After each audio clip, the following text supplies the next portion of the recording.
من كم يوم نزلت انه شو حابين تعرفوا عن الوضع تحت بسوريا، فاغلبيه الاسئله اجتني انه كيف وضع الشغل تحت بسوريا.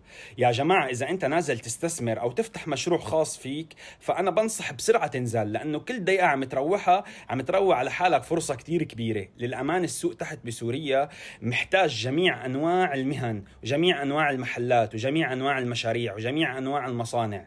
بس اذا انت بدك تنزل تشتغل موظف فانا بتوقع انك بتحتاج تشتغل شغلتين او اكثر كرمال تقدر تعيش، خصنص اذا كان عندك عيله كبيره، لانه الرواتب تحت بسوريا بين ال100 وال200 دولار. طبعا في رواتب اعلى بس هذا الشيء كتير قليل. بس اذا انت اليوم نازل بدك تستثمر بسوريا انا بنصحك انك تنزل بسرعه، لانه السوق تحت متعطش لاي مشروع ممكن تفتحه.